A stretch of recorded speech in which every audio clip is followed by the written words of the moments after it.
आज बात करते हैं भारत की बाहरी खुफिया एजेंसी RNW की। आखिर इसे बनाने की जरूरत क्यों पड़ी? देखिए, कोई भी टॉप स्पाई एजेंसी किसी प्लान से नहीं बनती। वो बनती है एक बड़े संकट से, एक नाकामी से, जो देश की बड़ी कमजोरी दिखा देती है। 1968 से पहले भारत के पास कोई अलग से विदेशी खुफिया एजेंसी थी ही नहीं। इंटेलिजेंस ब्यूरो यानी IB ही देश के अंदर और बाहर दोनों जगह का काम देखती थी। और इस एक एजेंसी पे सारा बोझ डालने की कीमत देश को दो बड़े युद्धों में चुकानी पड़े। 1962 का चीन युद्ध और 1965 का पाकिस्तान युद्ध, ये दोनों देश के लिए एक वेकअप कॉल थे।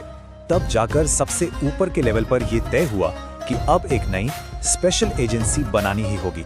और इस एजेंसी को जमीन से खड़ा करने के लिए प्रधानमंत्री इंदिरा गांधी ने चुना RN काओ को।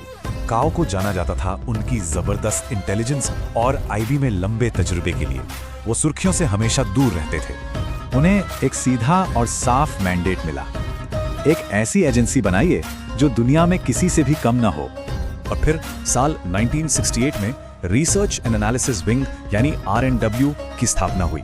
काव ने बहुत मेथड से काम किया। सबसे पहले IB से ही एक कोर टीम को अलग किया। इसका मिशन बिल्कुल साफ था, विदेशी खुफिया जानकारी जुटाना और दुनिया भर में भारत की आंख और कान बनना। RNW के बनने से भारत की स्ट्रेटेजिक पावर में एक बड़ा बदलाव आया।